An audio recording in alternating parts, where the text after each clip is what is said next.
بسم اللہ الرحمن الرحیم۔ السلام علیکم ورحمۃ اللہ وبرکاتہ۔ برادران اسلام، علماء کرام کا پروگرام اور یہ جواب داتا ٹیم گروپ کے بیانات سن کر بہت مزہ بھی آیا اور تعجب بھی ہوتا ہے۔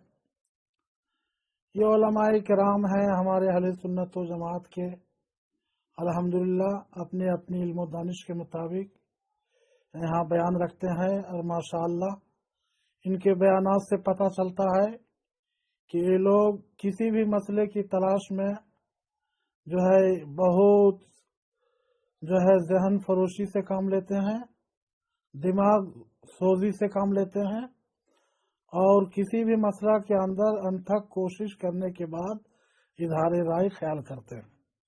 بہرحال بات چل رہی ہے علماء کے درمیان کرامن کاتبین کے بارے میں۔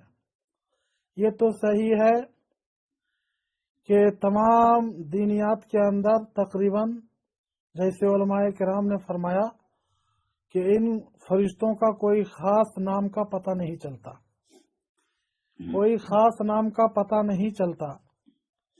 یہ بات اگرچہ ہمیں بھی ابھی تک کوئی خاص نام نہیں ملا، مگر میں سوچتا ہوں کہ نام آخر کسے کہتے ہیں۔ ادیبوں کی کتابوں میں ملتا ہے کہ نام جس کو کہتے ہیں اسم، نام، علم جو مسمى کو آشکارا کر دے۔ علم اور نام کا مطلب ہے جو مسمى کو آشکارا کر دے۔ اس میں وصفی نام بھی ہو سکتا ہے، ذاتی نام بھی ہو سکتا ہے۔ نام تو آخر ہم لوگ ایک دوسرے کو پہچاننے کا ذریعہ بناتے ہیں۔ نام رکھانے کا مطلب یہی ہے کہ ایک دوسرے کو ہم پہچان سکیں اس نام کے ذریعے، اور یہ انسان اور جنات کے اندر شائع اور ضائع ہے۔ رہ گئے فرشتے، تو فرشتوں کی تعداد تو بہت زیادہ ہے۔ مخلوقات میں شاید کوئی مخلوق ہو جو ذوی العقول مخلوق جو فرشتوں کی تعداد سے زیادہ ہو۔ فرشتے ان گنت ہیں، یہ تو ہمارے علماء کرام جانتے ہیں۔ خود انسانوں کے ساتھ کتنے فرشتے ہیں، محافظین فرشتے ہیں، اور جناب یہ کرامن کاتبین فرشتے ہیں، ہر نیکی بدی کے لکھنے والے ہیں۔ اور قرآن کریم میں سورہ انفطار کے اندر تو کرامن کاتبین کے ساتھ یہ آگے فرمایا یعلمون ما تفعلون، جمع کا لفظ لایا، یعلمون ما تفعلون، یہ فرشتے جانتے ہیں جو تم کرتے ہو۔ جو نیکی یا بدی ہم کرتے ہیں یہ فرشتے جانتے ہیں۔ گویا کہ ہمارا ہر عمل، ہمارا ہر فعل، ہمارا ہر قول یا تو نیکی یا بدی ہوتا ہے۔ ہر انسان کا ہر قول، فعل، عمل یا تو نیک ہوگا یا بد ہوگا، اور نیک اور بد کے لکھنے والے فرشتے ہیں۔ اور وہاں یعلمون وہ لوگ جانتے ہیں، اسی سے پتہ چلا کہ فرشتے بہت ہیں۔ خود قرآن کے الفاظ میں جمع کا لفظ ہے یعلمون ما تفعلون، تم لوگ جو بھی کچھ کر رہے ہو ان فرشتوں کو معلوم ہے۔ یہ فرشتوں کو معلوم ہے جو ہمارے نبی کے غلام ہیں، تو نبی کو کتنا معلوم ہوگا جب ہر نیکی بدی کون کرتا ہے، کتنا کرتا ہے، فرشتے لوگ جانتے ہیں، تو ہمارے نبی تو فرشتوں کے آقا ہے، ان کو اور بھی زیادہ معلوم ہے۔ بہرحال تو میں عرض کر رہا ہوں کہ نام ادیبوں کی کتابوں میں ملتا ہے کہ نام کی ایک قسم ہے، ایک کو علم کہا جاتا ہے، نام کہا جاتا ہے، اور ایک وہ ہے جس کو تخلص کہا جاتا ہے، وہ بھی نام ہی ہوتا ہے، شاعر جس کو کلام کے آخر میں استعمال کرتا ہے۔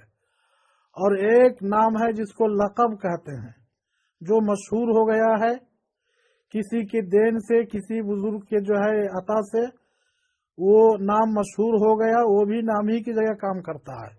اور ایک ہے خطاب، کسی نے خاص کر کسی بڑے عہدے میں آ کر کسی بڑی شخصیت کی جانب سے کوئی ایسا لفظ اس کے لیے خاص کیا گیا جو اس کے نام کی طرح ہو گیا۔ تو یہ نام کی چند قسمیں ہیں جو مسمى کو آشکارا کرتی ہے، چاہے ذاتی نام ہو، چاہے تخلص ہو، چاہے لقب ہو، چاہے خطاب ہو۔ اس سے مسمى جان لیا جاتا ہے، مسمى کو پہچان لیا جاتا ہے۔ جیسے کہ بہت سارے نام ایسے ہیں ذاتی نام کے لوگوں کو پتہ نہیں،